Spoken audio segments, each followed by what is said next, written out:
What's up, everybody? It is your host with the most, ready to vlog and post, Mr. I Am Cash. I want to tell you thank you for joining us on another episode of Conversation Loves Dialogue with, again, your favorite host, Mr. I Am Cash. I have, again, a wonderful, wonderful show to bring to you today. An amazing man who I can't even really tell you what he does because he does so many things. He got more jobs than a Jamaican, if you know what I mean, okay? But with that said, before we even go any further, I need you to make sure that you like, subscribe, and share this page to everyone because it's going to be an amazing interview. Again, you need to like, share, and subscribe to the page. I need to say that 3 times so y'all make sure y'all know. Like, subscribe, and share because this is going to be a great, great thing. Now, with this said, I have my good friend, Mr. Adrian Ridley. How's it going, brother? Man, I could. Like I told you, I woke up so I'm lit. On today, man, I want to tell you thank you so much for being here. It's an honor and a pleasure to have you here today. We got a chance to meet at Radio Cella, and I got to talk to our last guest. Matter of fact, who I met from Radio Cella. We met some great people. It was a great networking event. Great resources, great information. Sure. If I'm not mistaken, you had a little bit to do with that. Yeah, a little bit to do with it. Okay, okay. Now, with that said, you are a man of many talents. So, people know that you are Mr. Adrian Ridley. But I need them to know who you really are. So tell the people who you really are. Man, look, I'm a son of God. Listen, I start off there, right? So now they know in the dough.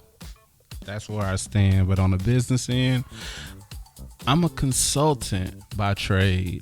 I consult small businesses, large businesses, middle businesses, and I help them solve problems. Oh, okay. That's what's up. Because that's what solutions are for. Solving problems. I just help them solve problems. So in doing that, like, what does a typical day look like for you? Because I'm sure, because I talk to you on a regular basis, man. You be moving so many places. Like, what does a typical day look like for you? For me, literally, I kind of schedule my time around what's low hanging fruit and priority. So it depends on who I'm working with at the time or if it's just a personal project. So on a weekly basis, I'm doing something with Bonfire. Okay. So that team, we meet on Wednesdays, we execute on Sundays. So that's always sometime in the middle of the week, like today. The beginning of the week, I'm working on personal projects through the H.E.M.P magazine. So we have a variety of clients, whether it's tech, music, social issues. So it'll be a H.E.M.P magazine priority on a Monday. A Tuesday probably be our distribution company, Maverick Global Distribution, and then Wednesday is going to be Bonfire. Now the rest of the week is going to be a hodgepodge of random projects that I'm doing. For sure. Now, because you mentioned Bonfire, because I want you to explain to what Bonfire is. It's not just we just set stuff on fire. Like, what comes behind it? Because it's actually a great event that people need to look into. Yeah, I call it Woodstock Wakanda. Right.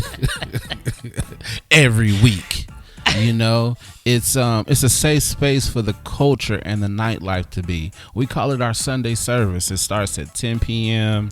We have vendors and food. Come as you are. Create your own VIP. BYOB. Bring some chairs and some tables. Everybody that walk through the door is a VIP, right? We have a comedy, variety show. We do independent artists.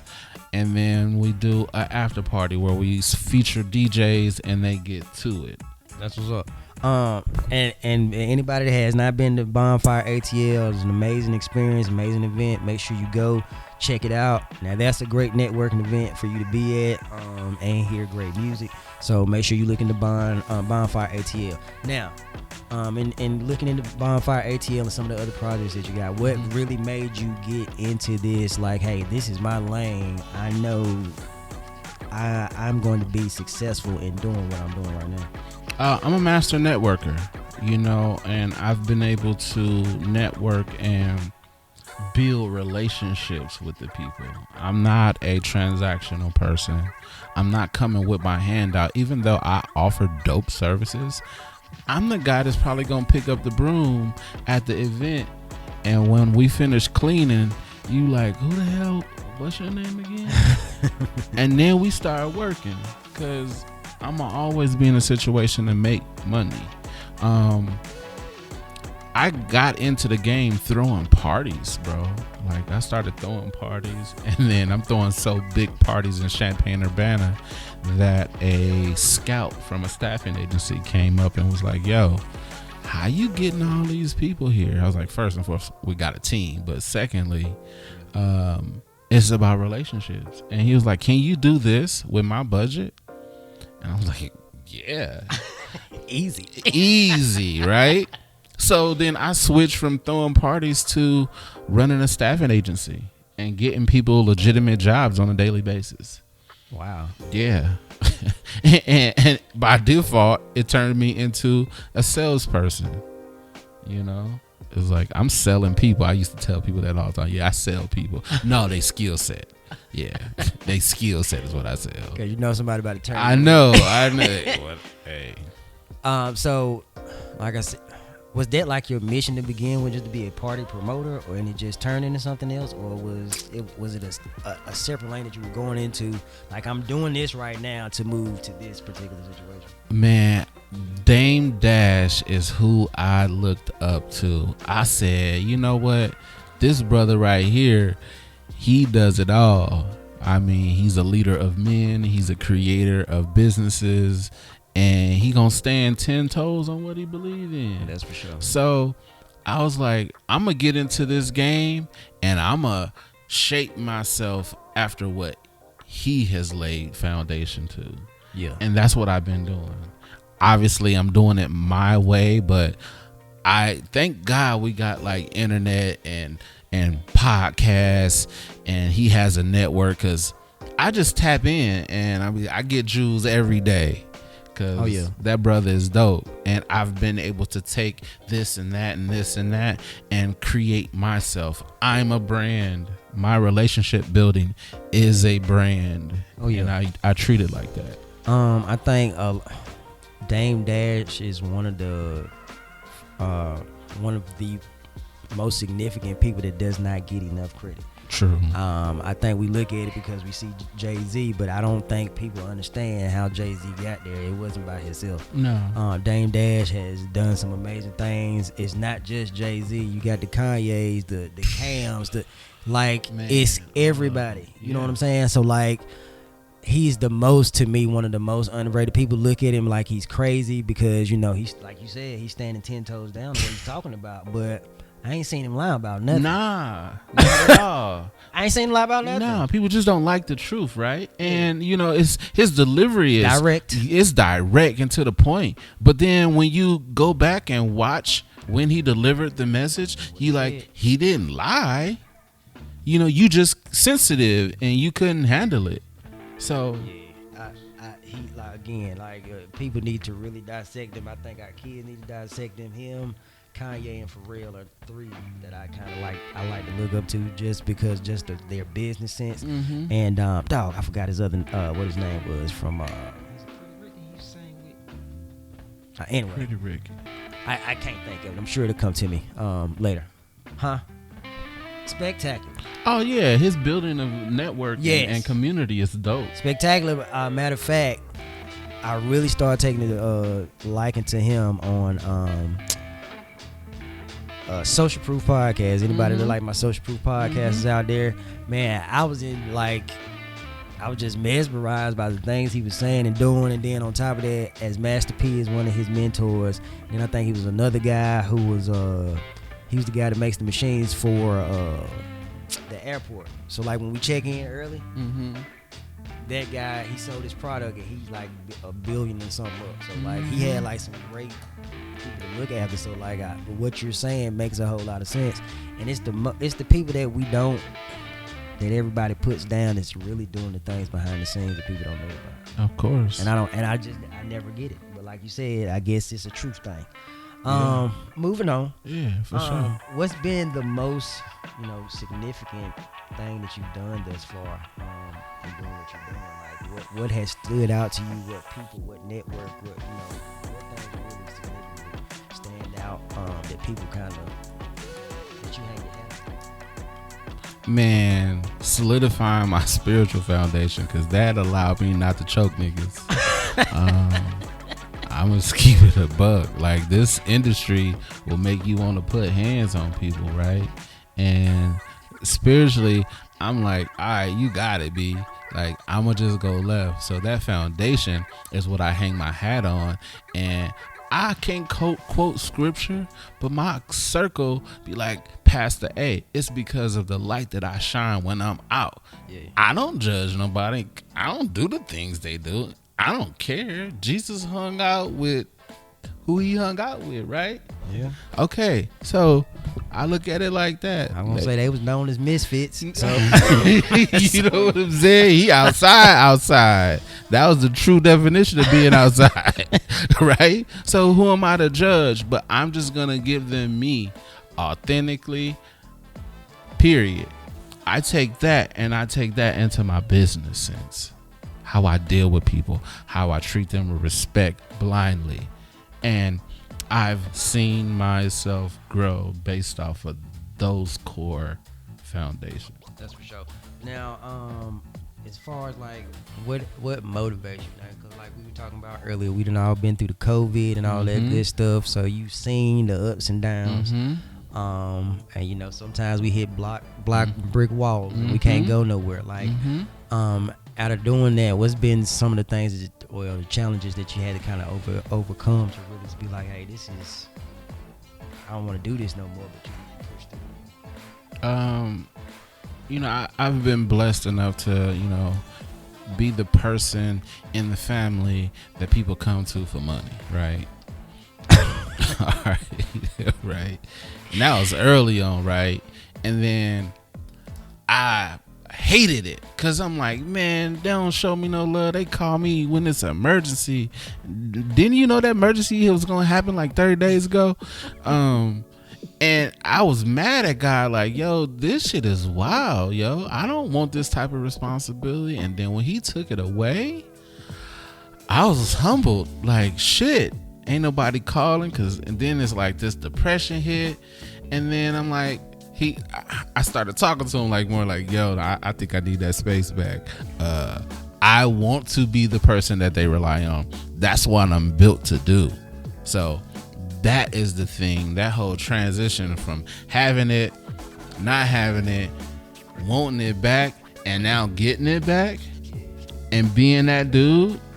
That's what I relish. I want that. I don't care if they ever pay me back, but to know that I can help and keep it moving, that's what I'm here for. Well, what's been the biggest risk then? Because to me, family is always the biggest risk because you always giving them money.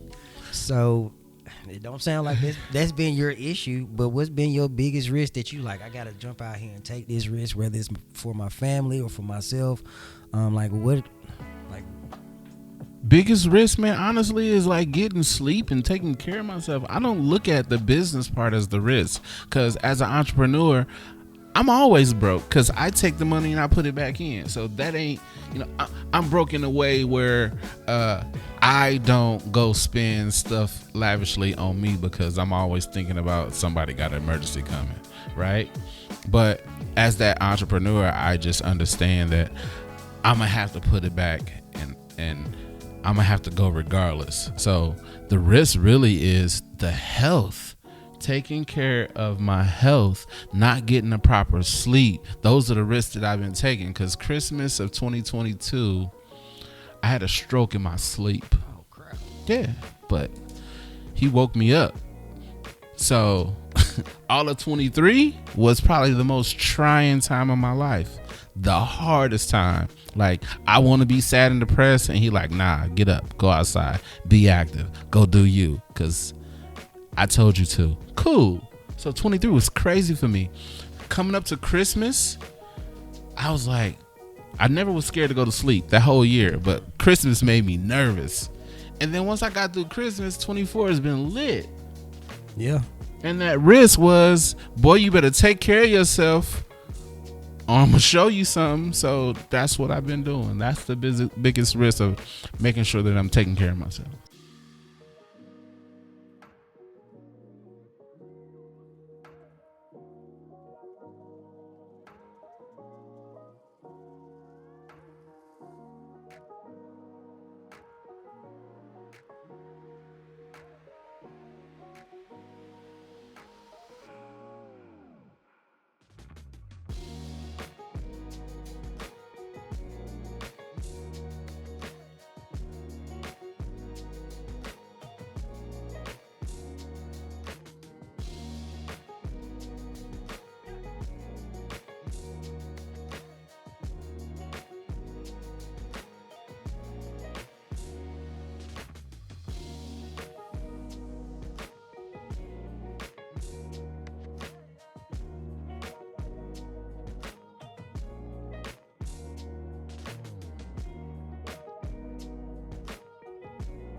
So in doing that, what do you need to tell people, or how do you explain to people, especially with that risk? You know, you need to take your time and be straightforward. How do you balance all of the stuff that you do? Because again, you do a lot of stuff, and you're able to still balance it. And some people's work day, they wouldn't be able to handle the type of things that you're able to handle. Honestly, I literally say, if I can't control it in the moment, that shit can wait. You know, I'm not stressing myself for nobody. I'm gonna protect my peace and my peace of mind and keep it moving. Like, I can never get too high or get too low. And I find myself in that even ground. And there's a lot of people that can't even take that from me, because they like, this nigga don't care. But it ain't even about that. It's like, I'm not ruining that space for me. Yeah. I'm not allowing you to control my emotions. No human, no thing. And I'm going to move accordingly. Like, stuff that I used to stress about, please. You got it, my boy. Oh, is that? Yeah. You got it. And I keep it moving. Yeah, I've gotten to an age now. I'm the same way. It's like we're sitting here arguing about a moot point. Moot. Like, it really don't mean anything. Don't mean nothing. Nothing. Dog, you got me stuck here. Key things that people need to know about what you got coming up in the near future right now. Again, you got so many things cooking. I do. Give me 2 or 3 things that people need to be looking out for. I know we got the campaign stuff coming up and some other things going on. Voter registration at New Black Wall Street Market, September 22nd from 3 to 7. That's big. Just get registered to vote. You gonna vote for who you gonna vote for, but at least participate. Yeah. So register. All the dope things that we're doing with Bonfire at the Underground, being in the center of Atlanta, throwing black parties, bro, it's wild. Yes, it is. Okay, you know what I'm saying? And then on some dope tech, nerdy stuff, SiloCloud.com is a blockchain community. It's like a suite. Like, just imagine Google suite where you click the button on Google and it show you all the different products inside Google. Well, we have that, and that's black owned, and it's a blockchain, and it's a cloud. So you basically got your own private server to run any and everything, and you own the data. Wow. You literally could go through SiloCloud and run your podcast and don't need hardware, because the software is the new hardware, and you can switch between cameras via SiloCloud. Yeah. So we're not rolling that out until the end of September. It's in beta right now, and you can go in and play. You can build crypto. We got a crypto marketplace. We got trading. Streaming, site building. everything you can imagine inside this, and it's black owned. Now that you talking about software, let me ask you this before we go. You've heard about fan base, right? Mm-hmm. What do you think about fan base right now going forward? I tried it. Mm-hmm. I'm not all as crazy about it just because I guess too I haven't used it enough. Mm-hmm. So to me it's not user friendly yet, but I'm sure they're still working on it because again they're still growing. What is your thoughts on fan base? Because I feel like it's going to be the next big platform, being that we as creators, this is really the very first place that you really can earn money off of your content. At least that's what they're saying. It's true. It's true. So like, if you could just give a few details, because I want to make sure I understand it. Maybe some other people that don't understand it. Like, what is it that we need to be looking for? Is that the next big thing that we need to be running towards? Yes, and what Isaac Hayes III has created is the most disruptive thing from a social platform to walk in the door and immediately be able to compete with the Facebooks and the Instagram, right? Well, what the world has to understand is before all of that, you had Black Planet. We did it first. Yes. Right? So what Isaac is doing is taking it back to the beginning. We did it first. And then the colonizers came in and do what they do. And we didn't had a whole gap of them doing what they do. And then he's taking back the space. And allow this man to show you. He's growing this thing, and all we have to do is participate. Yeah. Like, yes, they got a lot of money to steal our attention. And for every step he makes, they throw more money to sway us, because they know when we get on this platform and see checks, we ain't coming back to the mother platforms because we don't have to. Yeah. That's it. The only thing he lacks right now is a big bag. That's it. And people are, they're coming. investing. Oh yeah. Just imagine one big bag, and I want to participate in that part. So next big thing, and then we bring fan base inside a silo cloud, and that's where his bag is gonna be. Wow. Okay. I'm just telling you that. Yeah, y'all heard it here first. I said it.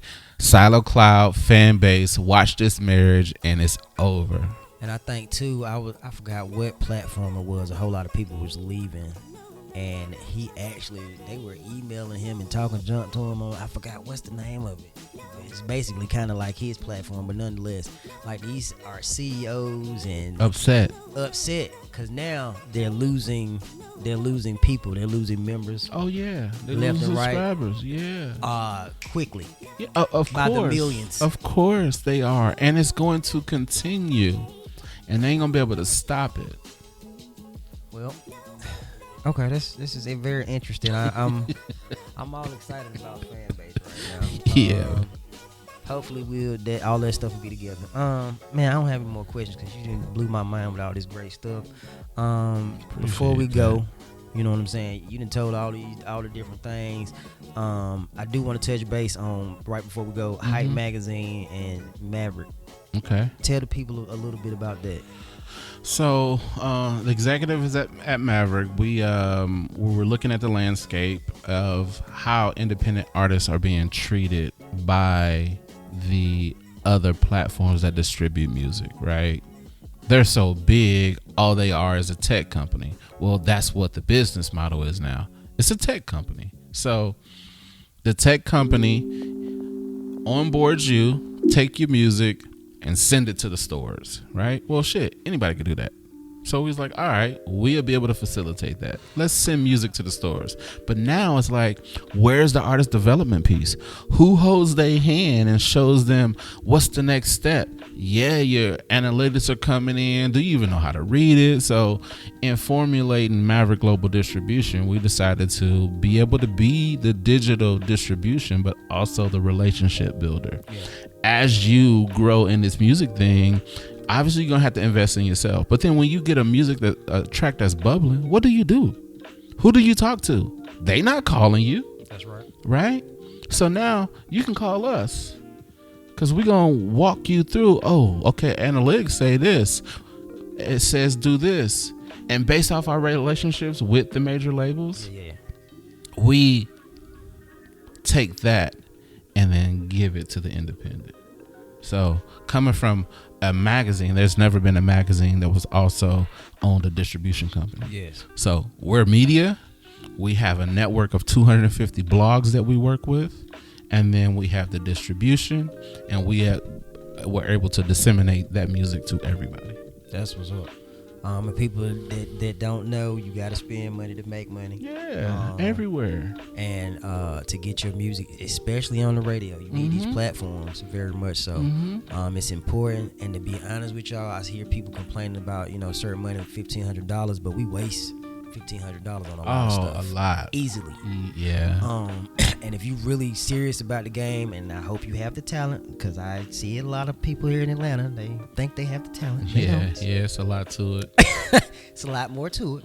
But these people are going to get you on college radio stations, big name radio stations, get you in publications, getting you in podcasts, those type of things. So people see your face. Yes. Your face is important. It's your resume. It is your resume. So make sure you put that out there, and especially to these bigger platforms. And again, the $1,500 is actually a drop in the bucket for what they're giving to you. So I just want to make sure that you all understand the importance of it, because those publications of being seen and people getting to know you, and like we were talking about earlier, you kind of got to be a social media influencer on top of being a rapper. 100%. You have to think about it like this. I'm old enough that TV stations used to go out at the end of the night, and you had the fuzzy screen, right? You had the static, the snow, right?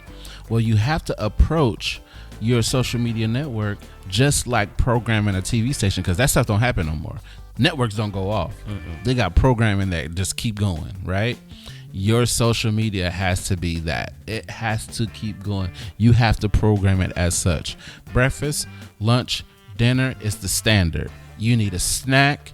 You need a snack before the snack. You need a snack after lunch. You like your goal should be posting no less than 20 to 25 pieces of content every day, whether it's a share, whether it's a story, whether it's a reel, whether it's a quick live just saying what up. Program it out. You being consistent with that model, you will see your engagement increase. Don't care if it's only 3 or 4 people that liked it. The algorithm liked it. There it is. Hey, there's nothing else I need to say about that. I just want to tell you thank you 100 times over for being here.